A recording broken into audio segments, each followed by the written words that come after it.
Spectacular. Great to be with you guys. Good afternoon, everybody. I'm Martha McCallum, and breaking right now, Fox is learning new details about President Trump's secret plane swap, which he is now confirming was carried out because of a threat, and reports say that it was potentially a shoulder-fired missile threat from Iran.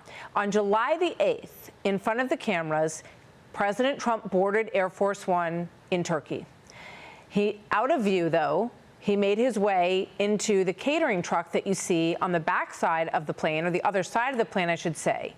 He climbed into that, according to some reports, with 3 colleagues, and was shuttled over to a waiting military plane, where he went to the UK and rejoined the plane that you see.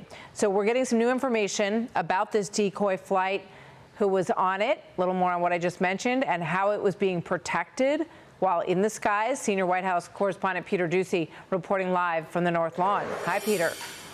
And Martha, we can pick up with some new details about what happened there after Catering Force One took the president away.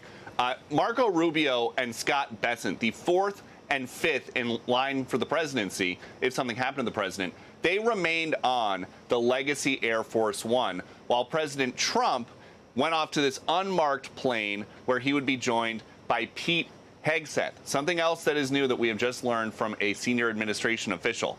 The decoy Air Force One, with Bessent and Rubio on board, was flanked in the sky by fighter jets, which might seem obvious, but it is not always the standard protocol. And the press pool was blocked from seeing who might be on the wing, according to the producer who represented the TV networks on that flight and sent this email yesterday. Once on board, the pool was instructed to keep our window shades closed. At one point, a photographer seated behind me opened their shade and was quickly instructed to close it again. We asked a wrangler why, and they only said it was a request from the Secret Service. There were reportedly several sources of intel suggesting a shoulder-fire missile attack against Air Force One, according to the New York Times. That is why the president was loaded into this catering truck with a handful of aides. And that is how the decision was made for the Legacy Air Force One to continue on with some top cabinet members and staff and Secret Service and press, but not the president. I go by Secret Service and the military. They wanted me to go on a different flight, a different plane, equal safety, but they wanted me to do it, so I do it. I do what they say. I think actually the plane that I flew on was at greater risk. I think it was at greater risk because that would be the plane I think that they would be more likely to go for. We really only know the first half of this story, some remaining outstanding details that we don't know in the second half.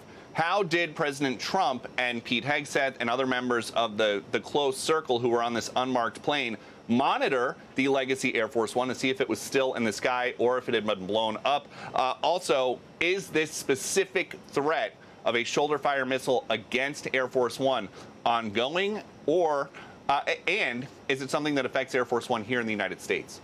Martha.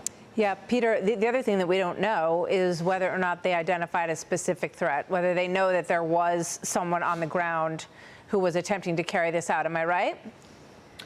Yes, and if they did, then presumably with the big footprint that the president has in a NATO country where there are a bunch of, the hosts are on paper friendly, we would know about an arrest by now. Indeed. All right, Peter, thank you very much. Be sure to like and subscribe for all the Fox News latest on YouTube and catch full shows streaming now on Fox One.